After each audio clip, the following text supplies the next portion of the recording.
Mangwanani Malelepo Vukenjani Kekwas Vanawe Africa. Welcome to Africa Good Morning, the news and current affairs show bringing you everything you need to know happening on the African continent and beyond. It's the last day of the month and you are joined by Ashwin Veri and Aina Raisa.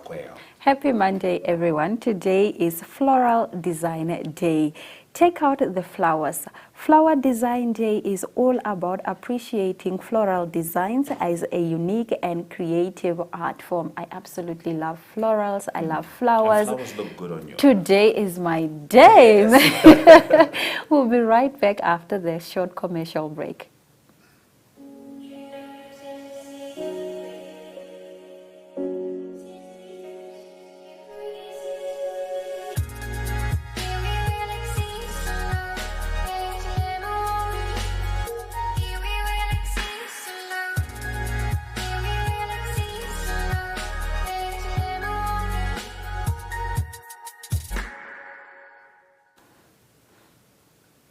Welcome back to Africa Good Morning, and here are the news making headlines. Ukraine president ready for talks with Russia. Ukraine's President Volodymyr Zelensky said Sunday that he was ready for talks with Russia, but rejected Moscow's push to stage them in Belarus as it was a launch pad for invading forces. Zelensky's address came as a Kremlin spokesperson Dmitry Peskov told a Russian agency that Moscow was prepared for talks and had dispatched a delegation to the Belarusian city of Gomel.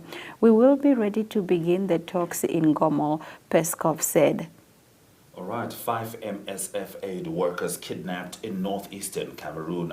5 staff members of the medical charity Médecins Sans Frontières were kidnapped overnight in Cameroon's far north, a region where militant group Boko Haram operates, the aid group said on Friday. The workers were organizing humanitarian projects in the area when armed men broke into MSF's residence in the town of Fotokol, an MSF representative told Reuters. The incident occurred in an area where a rise in intercommunal clashes has displaced nearly 100,000 people and in December killed dozens. Rebuilding of 15,000 homes destroyed by 2019 cyclone to start in 2022.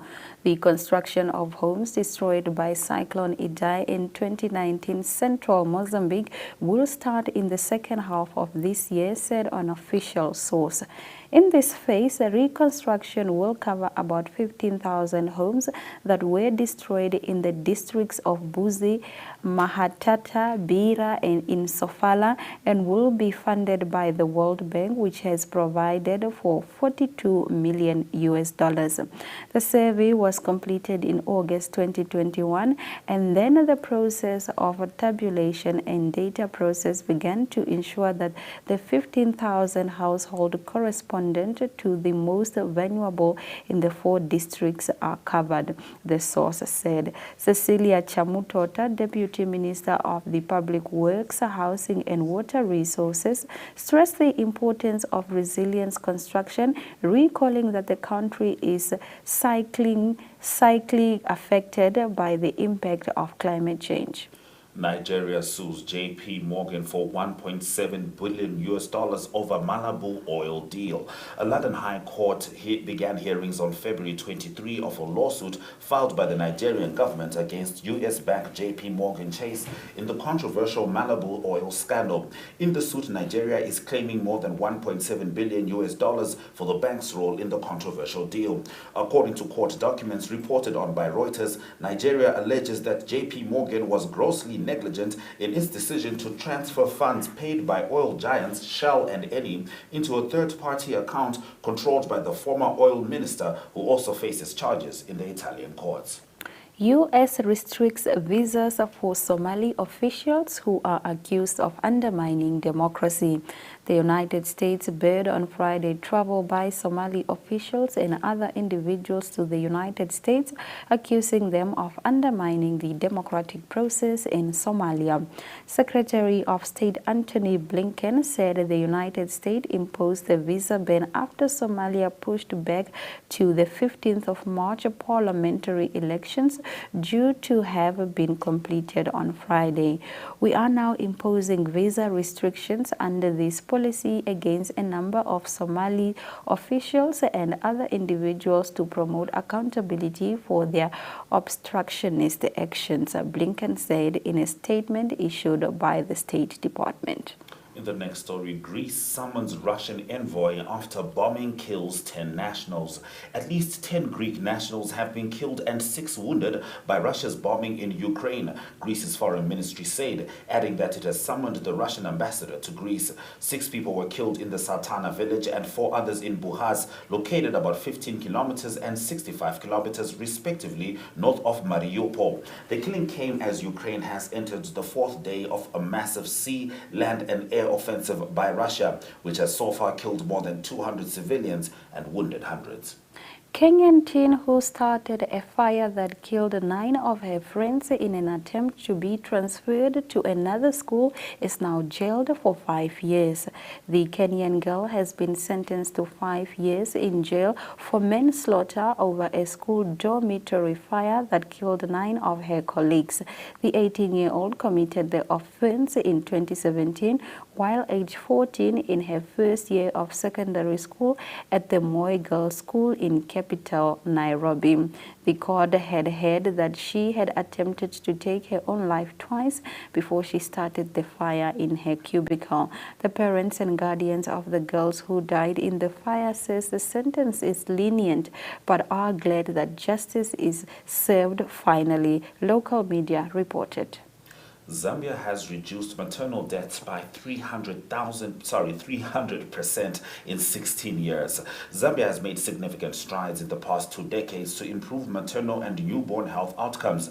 The maternal mortality rate dropped nearly 300% in 16 years, from 729 deaths for every 100,000 live births in 2002 to 278 deaths per 100,000 in 2018. What has been critical in this achievement is greater availability of skilled midwifery personnel. The number of births assisted by a skilled attendant more than doubled over the same period, from 42% in 2002 to 80% in 2018. Train carrying Ghanaian students attacked by Russians. A train carrying some Ghanaian students in Ukraine was allegedly attacked by some Russians in Ukraine, but they escaped unhurt. Members of the parliament, Samuel Ablakwa, disclosed this in an interview with local TV on Saturday. Ghanaian students in Ukraine have since Thursday appealed to the Ghana government to evacuate them from the country that is currently facing attacks from Russia. According to the member of the parliament, the government of Ghana finally decided to evacuate Ghanaian students from Ukraine to neighboring countries such as Moldova, Belarus, Slovakia, and Hungary due to the Russia-Ukraine conflict. Now, in the last of our top stories, anti-junta and anti-France protest rallies hundreds in Chad. Some 500 people demonstrated on Saturday in response to a call from the opposition against the ruling military junta in Chad. The protesters are also chanting slogans against France, which they have accused of supporting the regime. The junta had promised an inclusive national dialogue open to the opposition and all the armed rebel movements that have been attacking the government for decades. But this dialogue has already been postponed several times and is now scheduled for 10 May, with a very strong chance that it will be postponed again. All right, that brings us to the end of our top stories on Africa. Good morning. More news, current affairs, and stories coming to you after the break.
Thank you very much for joining us on Africa Good Morning. It's time now for us to cross over to Zambia, where Zambia has received some good news that the nationals who have been in Ukraine have now managed to cross over to Poland. Master Mike Sichula has more on this story. Good morning, Master Mike. Africa, good morning. Thank you very much for having me. Yes, indeed, like you have rightly said, that there has been some good news from on the Zambian side in terms of how many Zambians have crossed from Ukraine into neighboring Poland.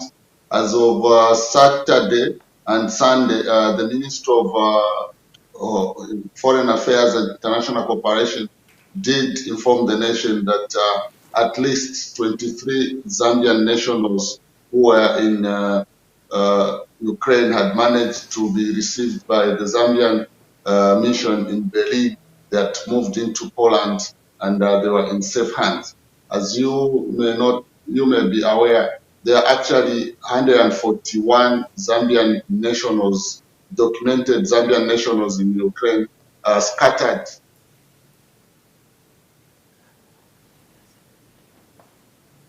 and have crossed into Poland after a number of days that they had spent on the border. And the Zambian government has also chartered a plane waiting for all the Zambians to cross into Poland, and then they can be evacuated back into Zambia. So the Zambian mission in Germany is the one that is facilitating all these procedures for the Zambian nationals to come back to Zambia from the war-torn Ukraine. All right. We certainly wish for their safe return home. Now, Mike, we're going to get into the last stories as briefly as possible, starting off with the Zambia's inflation going on a downward spiral, or rather continuing on a downward spiral. Could you please get into that? Yes, the new administration has set a target to ensure that the rate of inflation keeps going. They want the rate of inflation to go down to at least a single digit by the year 2023. So from what has been seen, like just for the month of February, the rate of inflation is standing at 14.2 from 15.1 in January. So they are hoping that this trajectory can continue until they reach the target of having a single-digit inflation, probably even by the end of this year, going into 2023. That's the target that they have set. Then my last other two stories involves sports, where you have a Zambian young international, Jacob Sabomo Banda, who has traveled into Spain. He's actually in the under 20. He's actually part of the team that was at Osaka, and he has been given an opportunity to spend 3 months at Barcelona, where they are assessing his skills, whether they could sign him or not. He's a very good young player. He was at Osaka and did a lot of wonders. He won the Player of the Tournament award for him to be awarded this deal to go into Spain. Then lastly, Catherine Piri was on the losing end when she fought Zimbabwean Kundawashe and in the super bantamweight title fight. And Catherine Piri did not come out tops because, as you may be aware, Catherine Piri was last in the ring in 2019. So a number of years has passed. She could not match the fast punching Kundawashe, such that Catherine Piri lost the bout despite going into 10 rounds of the fight. So congratulations to Kundawashe and hard luck to Catherine Piri. It was good that even our Zimbabwean neighbors who went back home celebrating. I know you are celebrating out there. Thank you very much, Mike. Yes, of course, I'm celebrating. You know, I don't get these victories over you very often, but thank you very much for bringing us the news stories from Zambia. Thank you very much. Have a blessed day. Thank you. All right, a blessed day we shall have indeed. Next up, weather.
Now, Dr. Clemens Fondodora, the resident representative of the Hans Saido Foundation in Namibia, also a forester who previously served as European representative of the Central Association of European Forest Owners, joined us in a discussion alongside Dr. Beer, who leads the project that aims to share information about our valuable forest resource in northeast of Namibia. They had a chat with Aina. Have a look.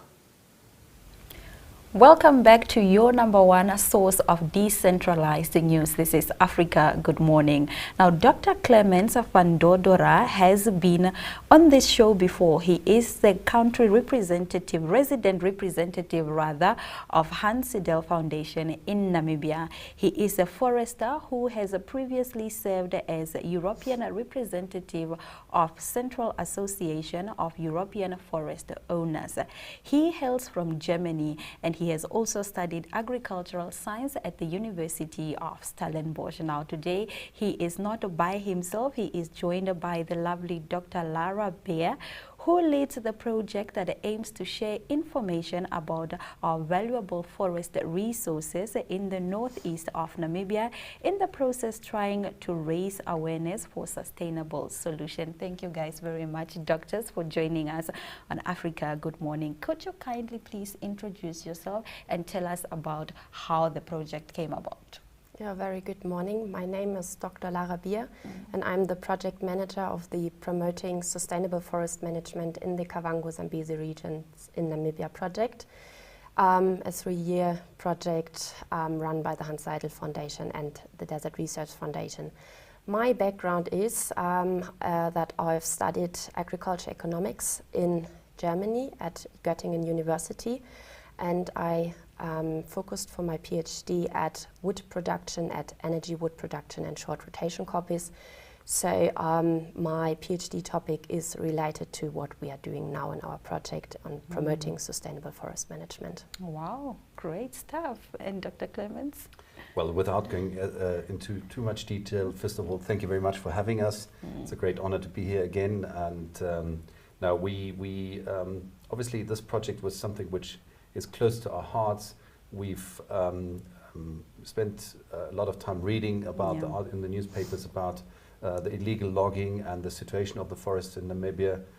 Fact of the matter is that since 1990 we've lost about 25% of our forests, especially in the northeast of the country. So we sat down and put a proposal together, applying for funding from the European Union, and our bid was successful. The aim is to raise awareness among the stakeholders on the ground, but at the same time also with our national leaders, the decision makers at national level, to raise awareness and to focus a little bit more on the value of forests, not only in terms of timber, but also in terms of all the other ecosystem services forests provide. So I'm talking about water cleaning, I'm talking about water retention, I'm talking about carbon capture and storage, I'm talking about ecosystem services like fruits and berries and mushrooms people on the ground like to consume. We look at fodder for animals and.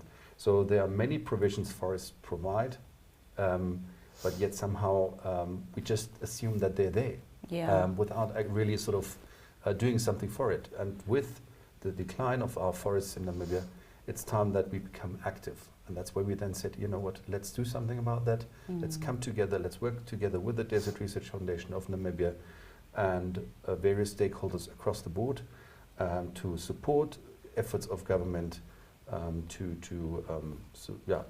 increase maybe the forest cover in Namibia and to the appreciation for forests in general. Right. You mentioned something about funding, which then leads me to my next question. Dr. Beer, is this project giving dividends out yet? Yes, of course, indeed it is. Looking back at the last 1.5 years, we started end of 2020. We have already facilitated a very high number of very successful and fruitful dialogue events in the regions, in the Kavango regions and in Zambezi regions, as well as here in Windhoek. So we significantly contributed to our objective, our project objective, which is to facilitate an active multi-stakeholder on the concept of sustainable forest management. And through our events, we managed to get many different stakeholders at one table to discuss crucial topics related to forest management. And recently, we have already launched educational material, a series of fact sheets, of 8 fact sheets, and 4 posters, which we have also translated into local languages. And this material is used by our trainer during the workshops with community forest members, traditional authority representatives, and multipliers such as youth representatives or leading members from communities. Why did you translate the material into vernacular? What is the importance in that? Translation is very important because translation builds a bridge between cultures. We made the experience that local communities prefer to learn complex subjects in their mother tongue, and that's why we decided to also translate the material which have been created by local consultants in English. We engaged local language experts to translate it into Silozi, Rukangwali and Romanyo, which are the most commonly spoken local languages of the Kavango and Zambezi regions. So that is very important. And we also engaging translators at our dialogue events because we made the experience that especially the elderlies are more comfortable speaking their mother tongue when contributing to our very important discussions. I agree with that. There's a saying that says that if you want somebody to understand you, then you must speak to them in their mother tongue. So that is great. I have to commend you for that. Now, finally, Dr. Clements, where do you see the relevance, not only for Namibia, but Africa at large, and especially in Southern Africa? I think the value of forests is in many areas is just assumed as a given, and that they are there. But obviously, with an increasing population, we see much more pressure on those ecosystems. And but at the same time, we also see give you a very basic equation. Essentially, there where you have forests, you have rain, and I think one of the things we don't have enough in this country is water, and therefore we need rain to sustain our livelihoods, and especially with an increasing population, we need that more and more. But looking at it more widely, obviously, also in terms of climate change, we just had, last November we had COP26 in Glasgow. The world leaders were talking about climate change and how to fight and mitigate the effects of climate change. And so one of the most crucial tools to combat climate change is actually the maintenance and actually the growing of forests. And in that sense, I actually can only suggest to the Namibian government also to join the Glasgow Leaders Declaration on Forest and Land Use.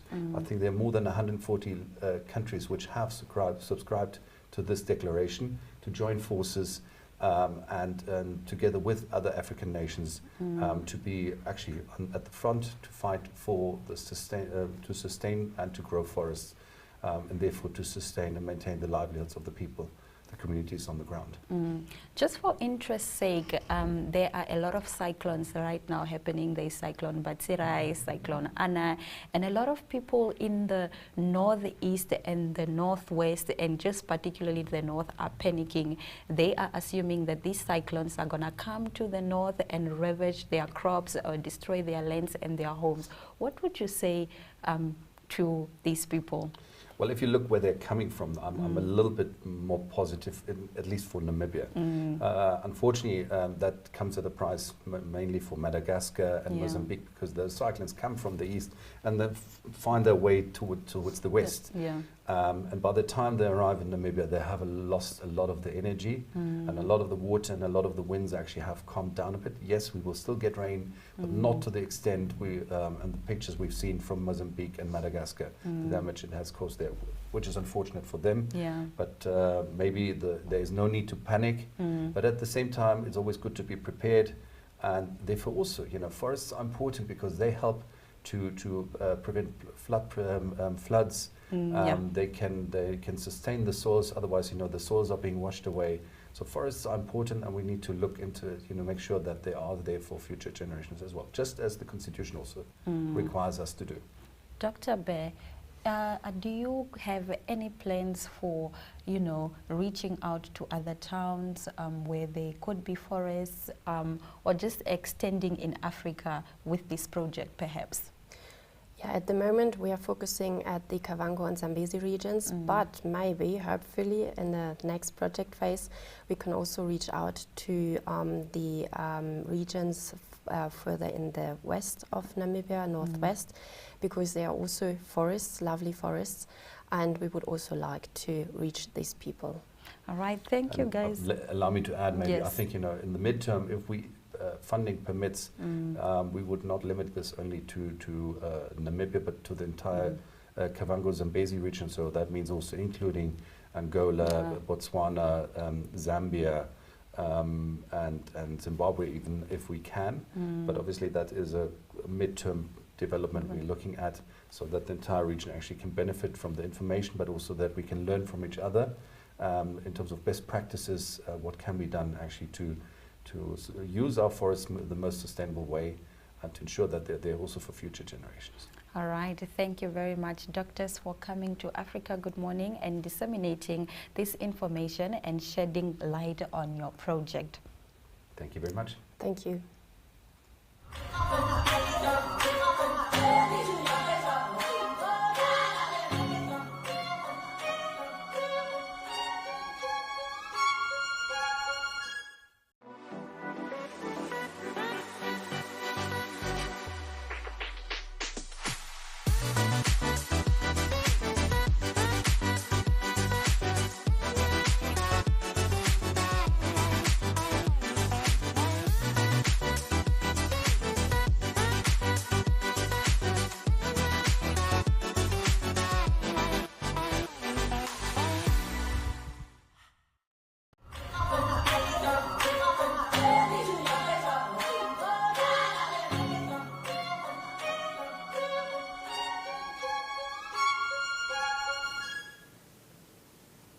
Thank you for staying with Africa. Good morning. Let's get into your economic news stories. We start off in Namibia, where first green hydrogen plant cost set at 271 million Namibian dollars. Namibia's first green hydrogen production plant is expected to cost an estimated 18 million US dollars, translating to roughly 271 million Namibian dollars at today's currency exchange rate. The production plant was launched early this week by Althava and List Group and CMB.Tech. CTHE, and the construction will start this year and is expected to be operational by the end of next year. Depending on the results of the demonstration plant, a larger scale production plant will follow in the second phase, possibly using ammonia as transport fuel. Huge increase in SA fuel prices. Rising crude oil prices amidst escalating fears created by the conflict in Ukraine is one of the main reasons for a jump in SA's fuel prices, announced by the Minister of Mineral Resources and Energy, Gwede Mantashe, on Saturday. As of the 2nd of March, the price of petrol will increase to R1.46 and diesel by R1.44, illuminating paraffin by R1.21 and the maximum LP gas retail price by 70 cents. Mantashe points out in a statement that subsequent sanctions on Russia by the US and the UK have contributed to the increase in crude oil prices. All right, now U.S. allies target fortress Russia with new sanctions, including SWIFT ban. The United States and its allies on Saturday moved to block certain Russian banks' access to the SWIFT international payment system in further punishment of Moscow as it continues its military assault against Ukraine. The measures, which will include restrictions on the Russian central bank's international reserves, will be implemented in the coming days. We will hold Russia to account and collectively ensure that this war is a strategic failure for Putin, the leaders of the European Commission, France, Germany, Italy, Great Britain, Canada, and the United States wrote.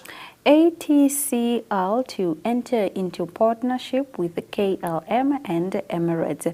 A Tanzania company limited is in the final stages of signing a partnership agreement with the Emirates and the Royal Dutch airline KLM that will help connect its passengers to destinations in the United States and Europe. The national carrier also said it was in the final stages of talks with China aviation authorities over a similar agreement. All right, that brings us to the end of our economic news stories. Up next, economic indicators.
Thank you for staying with Africa. Good morning. It's time for us to get your sports updates from Ari Hochad in South Africa. Good morning, Ari. Ari, if you could, as briskly as possible, walk us through the sports stories.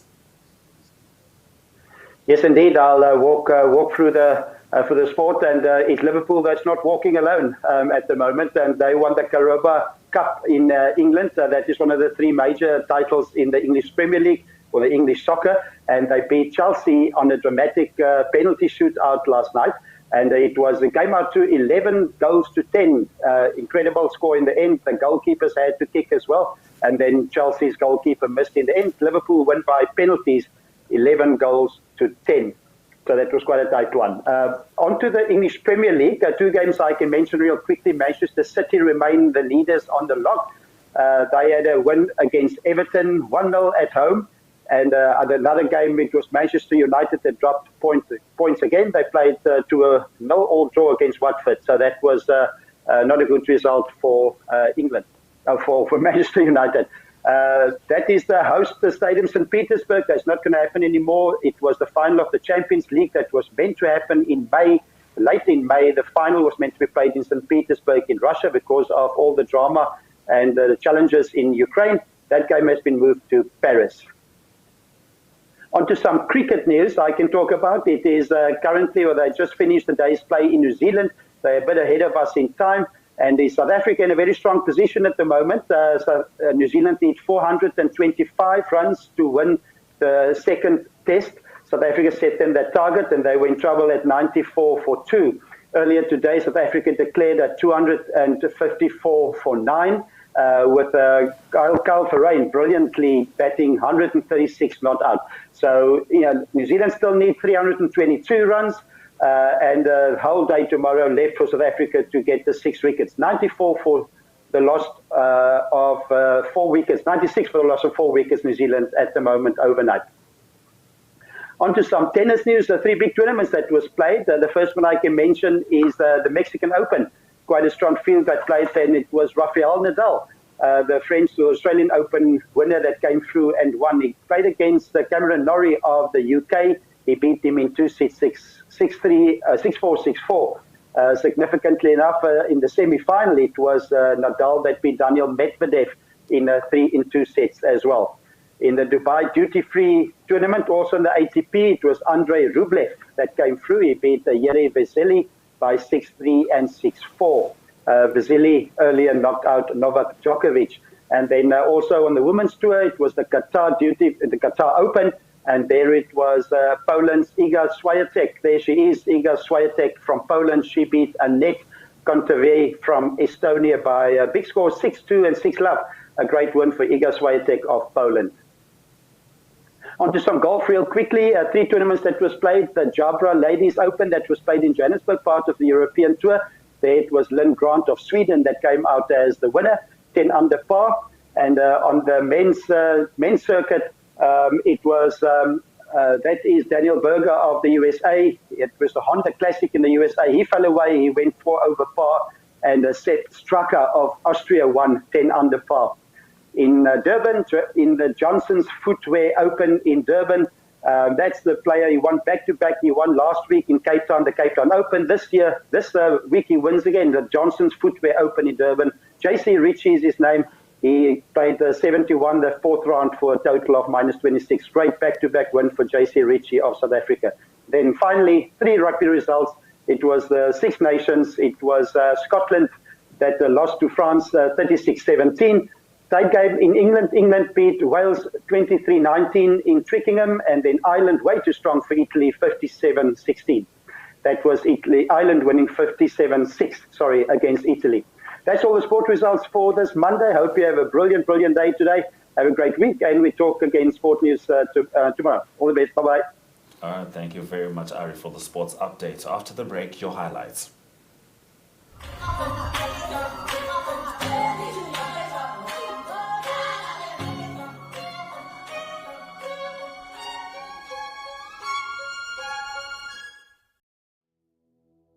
Have you received a loan from NSFAF? NSFAF loan is the same as any other loan. It must be paid and settled. NSFAF has a set of guidelines on how you can repay your loan and become debt-free. Therefore, it is important that you, a former beneficiary and a responsible Namibian, show your patriotism by helping pay back your loan and thus helping NSFAF become a revolving fund for the benefit of future potential students. By failing to pay back your NSFAF loan, you risk being blacklisted or having a court order against you. So arrange with the fund to pay back your loan today. For more information on how you can repay your loan, visit our website at www.nasfaf.na or visit our Facebook page or Twitter. Do the right thing and hashtag payback the money.